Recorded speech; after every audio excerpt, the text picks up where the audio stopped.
Calends of November, 178 of our era.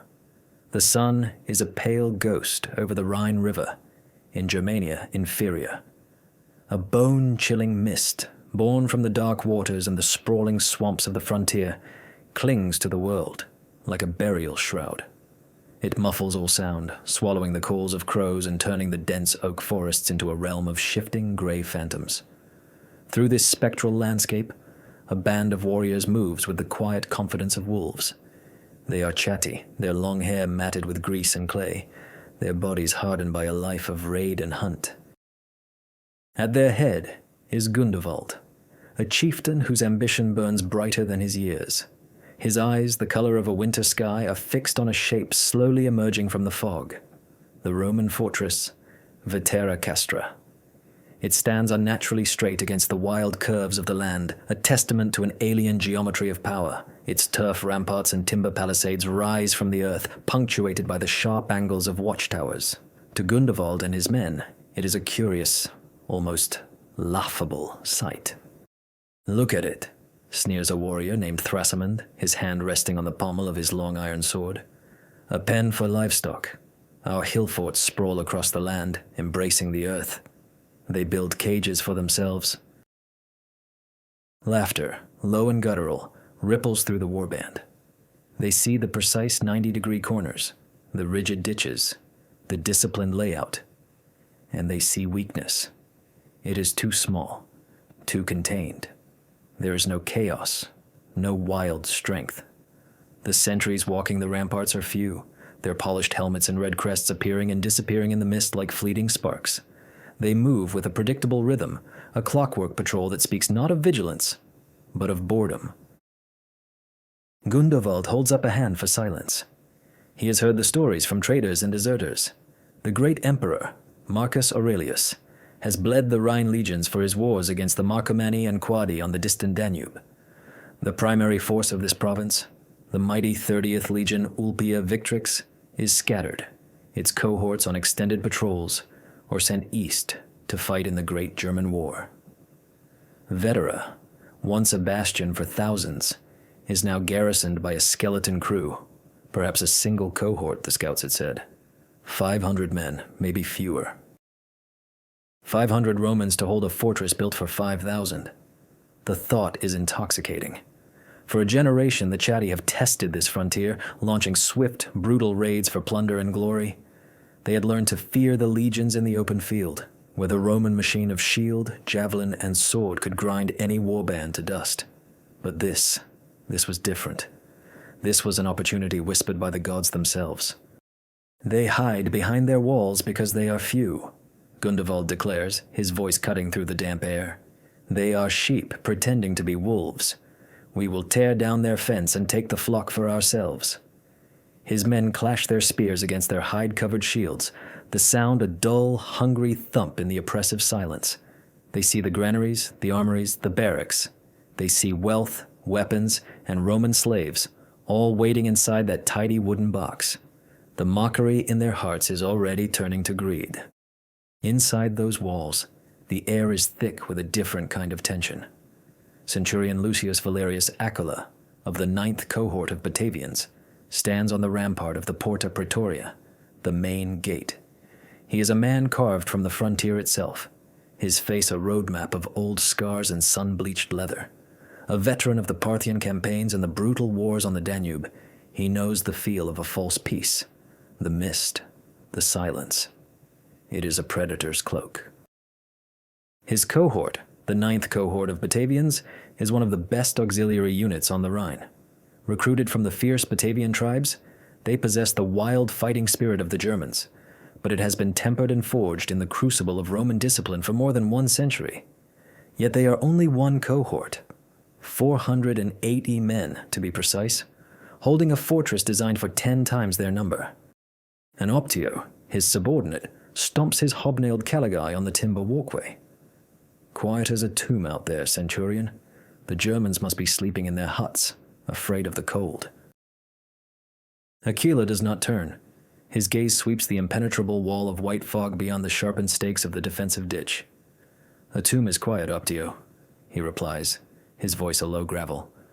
right up until the moment it opens. He can feel the eyes on them. He can sense the weight of 1,000 hungry warriors pressing in from the darkness, their laughter and contempt carried on the wind, unheard but deeply felt. He knows they see a cage. He knows they see weakness. His hand tightens on the hilt of his gladius. Let them come. They will soon learn what happens when you kick a hornet's nest. The silence is broken not by a war horn, but by a sound far more primal. It begins as a low hum, a vibration felt in the gut, then rises into the terrifying cacophony of the Berides, the Germanic war cry. It is the sound of howling wolves, of grinding ice, of 1,000 voices roaring in unison, a wave of pure sonic intimidation designed to shatter the nerve of lesser men. From the gray veil of mist, the chatty emerge, not in neat lines, but as a chaotic, living tide of leather, iron, and fury. They pour from the tree line, a swarm of hundreds, their painted faces twisted into masks of feral glee.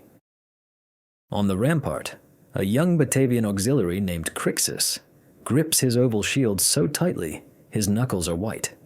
His heart hammers against his ribs, a frantic drumbeat against the roar of the enemy. He has fought in skirmishes, but this is an ocean of rage threatening to drown them all. He glances at his centurion. Lucius Valerius Aquila stands as if rooted to the timber walkway, his expression unreadable. He doesn't shout. He doesn't rally his men with desperate speeches. His authority is absolute, his calm a fortress in itself. "Archers," his voice cuts cleanly through the din, "to the corner towers. Wait for the signal." A dozen men, mostly Syrian recruits known for their skill with the composite bow, scramble into position. Scorpio crews, load quarrels, aim for the chieftains, the ones with the fanciest helmets and the biggest mouths. The small artillery pieces, like oversized crossbows, are swiveled into position, their mechanisms groaning as they are wound tight. The first wave of chatty warriors surges forward, a ragged line of howling men brandishing spears and axes. They are a display of contemptuous force, a test meant to buckle the thin Roman line. They stop just beyond javelin range, hurling insults and rocks that clatter harmlessly against the palisade. Gundovald is visible among them, directing the probe, a confident smirk on his face as he watches the trapped Romans. "Hold your fire," Aquila commands, his voice steady. "Let them get closer. Let their arrogance be their undoing." He watches the Germans, analyzing their movement, their lack of cohesion. They are a mob, not an army. A powerful, deadly mob, but a mob nonetheless. The Chatti, emboldened by the lack of response, surge forward again. A hail of thrown spears and axes rains down, thudding into the wooden ramparts and thick shields of the auxiliaries. One unlucky soldier cries out, an axe head buried in his shoulder, and is immediately pulled back from the line by his comrades. "Now," Aquila says, the single word sharp as a blade. The Roman cornu blasts a single piercing note. On the towers, bows twang in unison. A volley of arrows arcs high, hissing through the damp air before plunging into the tightly packed German ranks. Cries of pain replace the howls of aggression. Simultaneously, the two Scorpiones fire. Their heavy bolts, thick as a man's wrist, tear through the air with a terrifying shriek and slam into the Chatti line. One bolt impales a chieftain, punching clean through his shield and chest, pinning him to the man behind him in a gruesome display of mechanical power. The Chatti falter, their chaotic charge momentarily disrupted. They are now within 50 feet of the defensive ditch, their momentum broken. "First and second centuries!" Aquila roars, his voice finally exploding with the force of command. "Pila!" On the rampart, 200 men act as one. In a single fluid motion perfected by endless drills, they raise their heavy throwing spears. The iron shanks and weighted tips gleam dully in the gray light. "Midda, throw." A forest of javelins leaps from the wall. The sound is not a clash of steel, but a heavy, unified whoosh, followed by a sickening series of thuds and cracks. The carefully engineered pila do their work. The soft iron necks bend on impact, rendering shields useless and impaling the men behind them. The front rank of the Chatti assault simply ceases to exist, transformed into a writhing wall of splintered wood, pierced leather, and screaming men. The charge collapses into a panicked rout. The warriors who, moments before, were laughing at the Roman cage now scramble back towards the fog, trampling their own wounded in their haste to escape the disciplined death that pours from its walls. The attack lasts less than 5 minutes. When it is over, the ground before Vetera is littered with dozens of chatty bodies. The silence that returns is heavier now, filled with the groans of the dying. Gundevald stands at the edge of the forest, his face a mask of disbelief and fury. The smirk is gone. This was no cage of sheep. This was a wasp's nest, and he had just kicked it. On the wall, Aquila watches the enemy regroup. He turns to Crixus, whose fear has been replaced by a grim, adrenaline-fueled focus. "See to the wounded," the centurion orders, "and get more javelins to the line." That was just a greeting. Gundevald is no fool. The initial bloody repulse has stripped away his contempt, replacing it with a cold, simmering rage. He now understands the lethal arithmetic of the Roman fortress. It isn't a passive wall. It is a weaponized killing ground. Every angle, every ditch, every tower has been designed to channel attackers into zones where a few can slaughter many. He stares at the timber and turf, no longer seeing a pen, but a puzzle he must solve with the lives of his men. The mockery has ended. The siege has begun. The siege. For the rest of the day, the chatty changed their tactics. No more massed, undisciplined charges. Instead, they send forward skirmishers in loose formations, men armed with bows and slings, trying to suppress the Roman defenders with harassing fire. They use the lingering mist and the cover of the dense woods to their advantage, darting in and out of range, their arrows little more than a nuisance against the large scuta and the timber ramparts of the Romans. Inside Vetera, Centurion Aquila orchestrates his defense with brutal efficiency. He rotates his men, ensuring no one sentry stays on the wall long enough for fatigue to set in. The Syrian archers duel with their Germanic counterparts, their powerful composite bows outranging the simpler wooden longbows of the chatty. Every so often, a chatty warrior gets too bold, and a Scorpio bolt makes an example of him, its flight a stark reminder of Roman engineering. As dusk begins to bleed purple and orange into the gray sky, Gundevald commits to a new strategy. Under the cover of the failing light and a volley of harassing fire, a large group of warriors rushes forward, not with swords and spears, but with bundles of dry branches and animal hides slick with pitch. They don't charge the gate, but scramble down into the outer defensive ditch, seeking the relative safety of the dead ground beneath the rampart. Crixus, the young Batavian, watches them from his position on the wall. "Centurion, they're in the ditch. They mean to burn us out."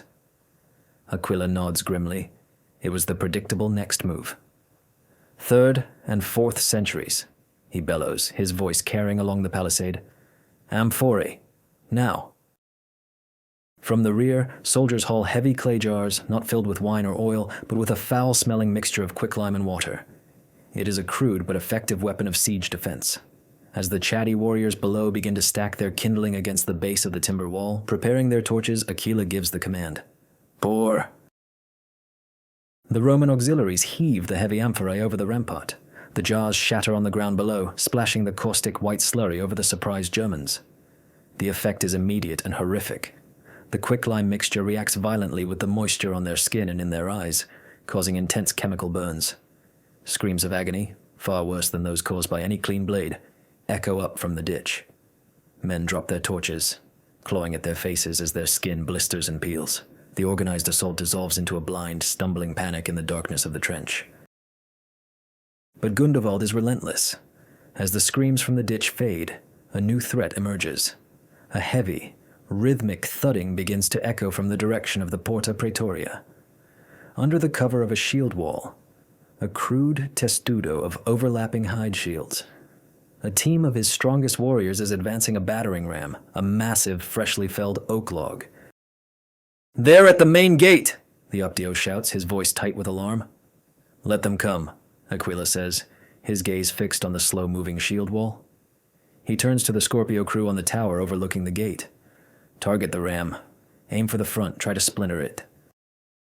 The crew works feverishly, winching the machine and loading another bolt.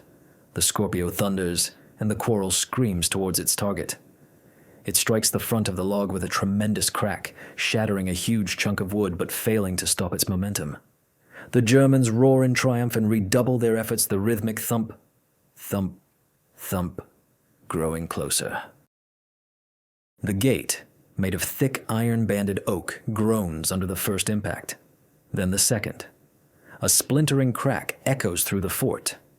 Crixus and the other men of the 1st century brace themselves behind the gate, their shields locked, their spears leveled, forming a wall of flesh and steel to meet whatever comes through. The air is thick with the smell of sweat, fear, and splintering wood. The rhythmic pounding is the heartbeat of their own impending doom. Aquila knows the gate will not hold forever. "Crixus!" he yells over the din. "Tell the men to stand ready. They will not break this cohort.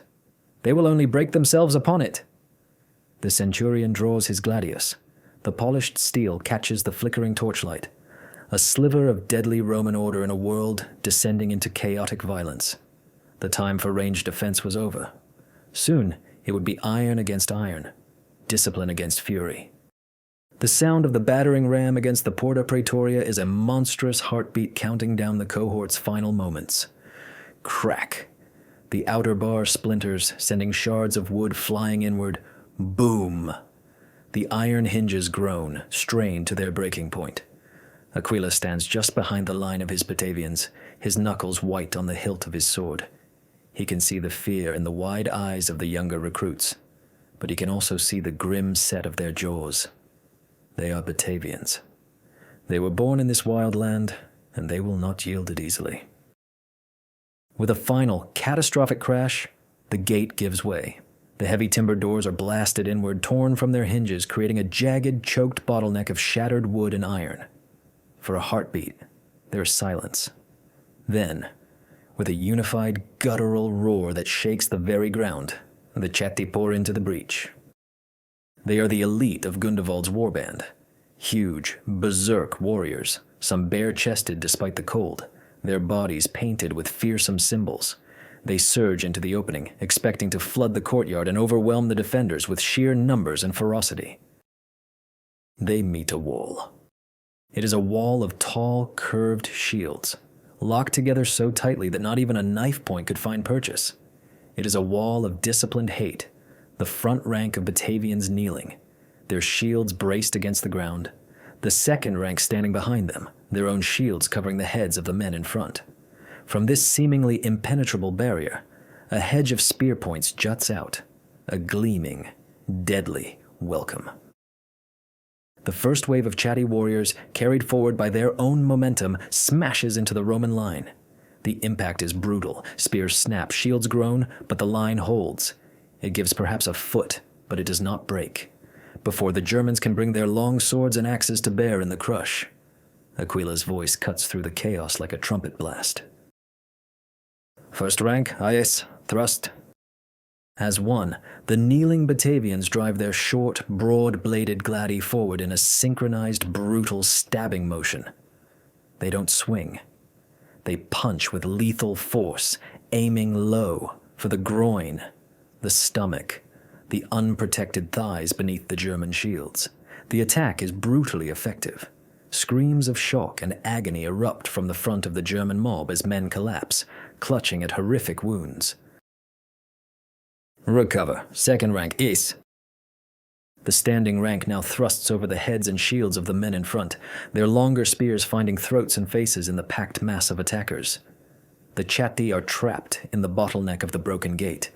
They cannot properly swing their larger weapons, and they cannot bring their superior numbers to bear. They are being fed, a few at a time, into a Roman meat grinder. Crixus is in the second rank. An enormous Chatti warrior, his face a mask of rage, bats aside a spear and looms over the shield wall, his axe raised high. Crixus doesn't hesitate. He thrusts upwards with his gladius, a move practiced 1,000 times on the training fields. The point slides under the warrior's jaw, punching up into his skull. The man's eyes go wide with surprise, the axe falling harmlessly from his grasp as he collapses backward onto his comrades. Crixus yanks his blade free with a wet squelch and immediately resets his position, his breath coming in ragged gasps, his entire world narrowed to the few feet of blood-soaked ground in front of him. From the ramparts above the gate, the battle takes on a new dimension. The 3rd and 4th centuries, no longer needed to defend the walls, pivot their attention inward. They begin to rain death down into the packed mass of Germans crammed outside the breach. Javelins, heavy stones, and even the caustic quicklime amphorae are dropped directly onto the heads of the warriors waiting to enter the fray. The Chatti are now being attacked from the front and from above, caught in a perfectly engineered kill box. Gundevald, watching from a safe distance, can only stare, in horror. His finest warriors are being systematically butchered. For every Roman that falls, 10 of his men are cut down. The disciplined rhythm of the cohort, thrust, recover, is inexorable. The pile of German dead and dying in the gateway is growing so high that it is becoming a new, more gruesome barricade. The furious roars of his war band are turning into cries of frustration and pain. They had breached the cage, only to find the hornets inside were far deadlier than they could have ever imagined. The fighting at the gate becomes a grim, attritional nightmare. The Roman cohort, a single, multi-limbed organism, continues its work. When a man in the front rank falls, exhausted or wounded, he is immediately pulled back, and a fresh soldier from the 3rd rank steps forward to seamlessly fill the gap. It is the legionary rotation system practiced to perfection. The Chatti have no such mechanism. Their warriors fight until they die or until their strength gives out, their initial berserker rage slowly bleeding away into the muddy, blood-soaked ground. Centurion Aquila is a whirlwind of controlled violence. He moves behind his men, his voice a constant stream of encouragement and commands, a steady anchor in the storm of battle. He personally cuts down a Chatti warrior who manages to clamber over the shield wall, his gladius moving with the economical precision of a master butcher. He is not just a commander. He is the embodiment of the cohort's will to survive, his presence a visible promise that the line will not break. The pile of bodies in the gateway is now a genuine obstacle. The Chatti have to clamber over the corpses of their own kin to reach the Roman shields, their footing unsure, their attacks increasingly desperate and clumsy. The stench of blood, sweat, and viscera is overpowering. The initial momentum of their assault is completely gone, replaced by a brutal, grinding stalemate that is costing them dearly. From the rear of the German host, Gundevald watches the slaughter. The pride and fury have drained from his face, leaving only the pale, sickened look of a gambler who has lost everything on a single, arrogant bet. He had seen the small fort and its skeleton crew as an easy prize. He had mistaken Roman efficiency for weakness. Now, the disciplined fury of this single cohort was systematically dismantling his entire warband. His best fighters, the men who had won him renown among the tribes, were being fed into a machine that seemed incapable of fatigue or fear. He sees a group of his warriors finally break, throwing down their weapons and scrambling back from the gateway of death, terror in their eyes. The panic is contagious. Others see them flee, and the German line, which had been pressing forward with such ferocity, begins to waver. The pressure on the Roman shield wall lessens. Aquila senses the shift immediately. The animal instinct of a veteran commander tells him the enemy's spirit is cracking. This is the decisive moment. Not to defend, but to attack. "Optio!" he roars, his voice hoarse from shouting. "Take the 5th century. Out the Porta Decumana, circle around their flank. Hit them when you hear my horn." The Optio, his face smeared with grime and blood, grins fiercely, salutes, and peels away with 60 men, their hobnailed boots pounding on the gravel of the Via Principalis as they race for the fortress's rear gate. Aquila turns back to the men at the breach. Their arms burn with exhaustion, their shields are heavy as lead, but they see the look in their centurion's eyes. "Centuries!" he bellows, raising his gladius high. "We have held them. Now we will break them. On my signal we advance. Push them out. Push them back to their dark forests. For the honor of the Batavians. For Rome." A deep guttural roar answers him. Not of fear, but of savage pride. These men are auxiliaries, yes, but they are Roman soldiers. The cohort tenses like a coiled spring. They lower their spears and grip their swords, their weight shifting forward. Crixus takes a deep breath, the coppery scent of blood filling his lungs. He feels no fear now, only a cold, exhilarating rage. They had endured. Now they would destroy. The Chatti had come to laugh at a Roman fort. They were about to learn the price of the joke. The cornu sounds, its brazen call not a signal for defense, but a raw predatory cry for attack. It slices through the din of battle, and on its note, the Roman shield wall explodes outward. It is no longer a static wall of defense. It becomes a relentless grinding engine of destruction. The Batavians, in their tight, disciplined ranks, step over the gory mound of the dead and advance out of the broken gate. Scutum, gladius, caligae, shield, sword, boot, move as one. The front rank smashes forward with their shields, a brutal shove designed to break the enemy's footing and create openings. As a Chatti warrior stumbles back, a gladius darts out from the wall of shields, a quick, deadly stab to the gut or chest, and then retracts. The line takes another step, and another. The Chatti, exhausted, demoralized, and psychologically broken by the slaughter at the gate, are completely unprepared for this transition. They expected the Romans to hunker behind their walls. They never imagined the battered cohort would have the audacity, the sheer iron will, to launch a counterattack from the very jaws of the breach. They fall back in disarray, their long swords and axes ineffective against the interlocking Roman shields and the short, ruthlessly efficient stabbing swords.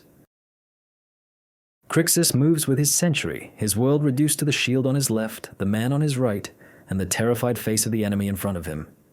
He is no longer just a soldier, he is a cog in a perfectly synchronized machine. He feels a jarring impact on his shield and instinctively punches forward with his own, sending a German warrior reeling. Before the man can recover, the Batavian to his right stabs him through the throat. The line moves on. There is no individual glory here, only collective, methodical annihilation. Just as the Chatti begin to rout in earnest, a new sound cuts through the air from their left flank, the blast of another Roman horn, followed by the terrifying, rhythmic chant of charging soldiers. Victoria! Victoria! The Optio and his 60 men from the 5th century slam into the German flank like a blacksmith's hammer. They had circled the fortress under the cover of the main battle's noise and now hit the disorganized mass of Gundovald's warriors where they were most vulnerable. The surprise is absolute and devastating. The Chatti flank dissolves instantly, turning from a loose formation into a stampede of panicked men desperate to escape the closing trap. Gundovald watches from the tree line as his warband is caught between the hammer of the flanking force and the anvil of Aquila's main advance. His army has ceased to exist. It is now just a terrified mob, being carved to pieces by less than 500 disciplined soldiers. The arrogance that had led him here has curdled into the bitter ash of catastrophic defeat. He sees his personal guard begin to look nervously towards the woods. Without a word, he turns and flees, melting back into the shadows of the forest, abandoning his men to their fate. The battle becomes a rout, and the rout becomes a massacre. The Roman auxiliaries, their blood up, pursue the fleeing Germans relentlessly, cutting them down as they try to escape back across the misty fields. They do not chase them far into the woods. Aquila is too disciplined a commander for that, but they ensure the lesson is brutally learned. As the last of the Chatti vanish into the fog, a profound silence falls over the field, broken only by the whimpers of the wounded. The ground before Vetera Castra is a carpet of the dead. Centurion Lucius Valerius Aquila stands before the shattered remains of the Porta Praetoria, his armor dented, his face a mask of grime, sweat, and blood. He surveys the carnage, not with triumph, but with the grim satisfaction of a craftsman who has seen his work hold true under the most extreme pressure. His men, the Cohors Nomi begin to regroup, their movements weary but precise. They tend to their wounded, retrieve their spent javelins, and form ranks. They had faced overwhelming odds. They had been mocked and underestimated. But they had held the line. They were a single cohort, a tiny fragment of Rome's power on this vast, hostile frontier. And they had proven that a Roman fort was not a cage. It was a razor-sharp trap, and its discipline was its deadliest edge. The Germanic raiders had come laughing. They left screaming, leaving their dead as a testament to a lesson paid for in blood.